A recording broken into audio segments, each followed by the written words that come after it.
As the clean-up operation continues after Storm Chandra, Met Éireann is warning of further possible flooding in the southeast, with heavy rain forecast to fall on saturated ground overnight.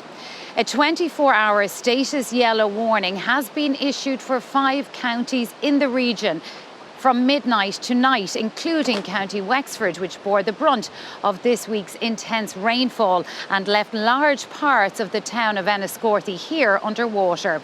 With the first of our reports this evening, here's our southeast correspondent, Mark O'Driscoll. The sheer impacts of Storm Chandra were still being felt in Enniscorthy 24 hours later. Businesses and homeowners left to try and turn the tide once more. Just to give you kind of a bit of a picture of like what it was yesterday, it was up to there in our shop over there. The same then shop over at that side of the river, and like it is absolutely devastating. And it's just like you're kind of waiting for it to happen. It's not, while there's no proper flood defence in place, it's a matter of when it happens rather than if it happens. Residents living along Island Road, near the banks of the River Slaney, put on brave faces as they returned to their homes to assess the damage. I'll have to get this all painted, I'll have to get new floor, and it's the inconvenience of it, and possibly in 6 months' time half the furniture will probably start falling apart.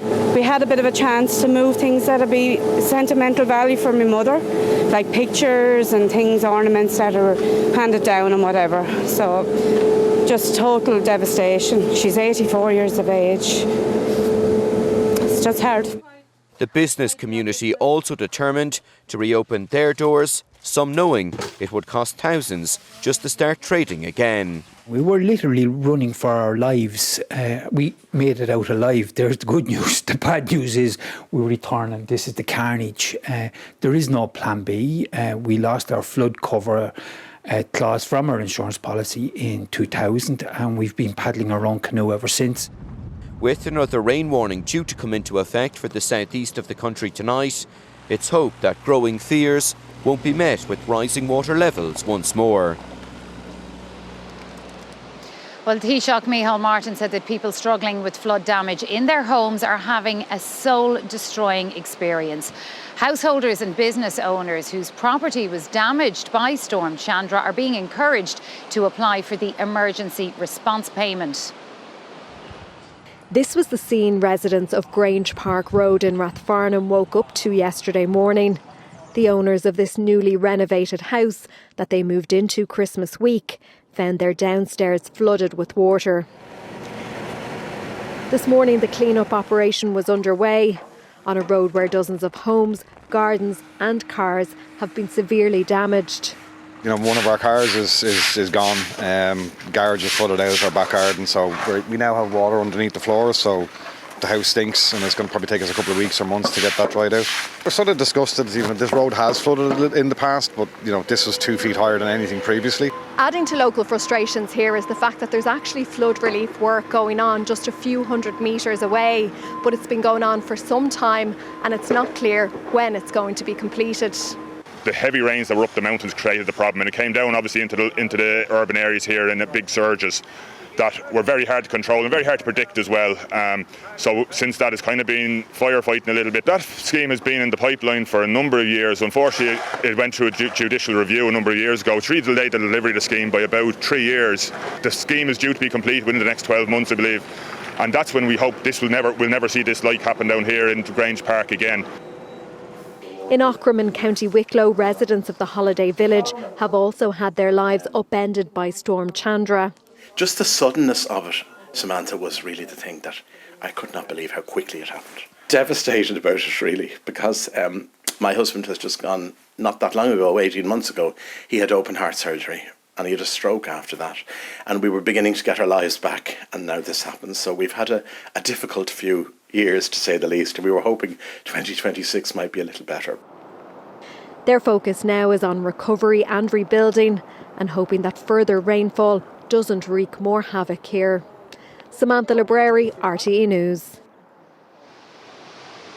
Well, with me now are our South East correspondent Mark O'Driscoll and also Barry Dempsey from the Waterfront Leisure Centre. Barry, I'll come to you first. Yes. This water level has receded by, we reckon, about 2 metres today. Yeah. It was a very different picture here yesterday, just beside the Waterfront Leisure Centre. Tell us what it was like.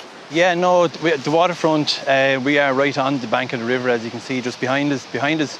And at the river, I'd been watching it since Monday night, expecting the rain to come in, and on Tuesday morning got a call from my duty manager that the water had started to come into the car park. So I arrived down at 7 a.m. and the water was halfway up the car park, and literally the speed that it came in didn't even give us a chance really to actually even bring in pumps and generators. I ended up carrying the generator across the car park in a pair of shorts. And from then it just climbed up to the last step just before it got in. Thankfully didn't get into the pool itself or into the building. Did come up in the plant room, so there is a good bit of clean-up. Yeah, you were like an island here yesterday, essentially, weren't you? Had that happened before? Yes, in 00, we opened in 99, and in 00 it was the same up to the last step. And in Christmas Day, Stephen's Day 2015 was the similar story, here all night with pumps trying to keep the water out of the centre, and now again yesterday. And a lot of work still to do. Mark O'Driscoll, you've been out speaking to people today in similar situations, some of them homes affected as well. What help is there available for people? They must be fed up if it's happened before. Well, Sharon, in the past few moments we've just got confirmation from the office of the Minister for the OPW, the Office of Public Works, Kevin Boxer-Moran, that he's to visit those worst impacted areas tomorrow, South Dublin, Wicklow, and then on to Enniscorthy. So no doubt the likes of Barry and many locals here will want to hear from the Minister. That long-awaited flood prevention scheme here has been held up in planning for some time now. Locals will want to know what permanent solutions are going to be put in place here to prevent this from happening again, particularly when you look at that second yellow rain warning that's due to come into effect tonight. All right, and Barry, briefly, if you do get to meet the Minister tomorrow, what would you say to him about this? Yeah, no, look, we definitely would be looking for support, especially for the centre. We are probably the biggest business along by the river, size-wise, and car park. So it's just trying to get a prevention and a plan in place. All right, Barry Dempsey from the Waterfront Leisure Centre and our South East correspondent Mark O'Driscoll, thank you both.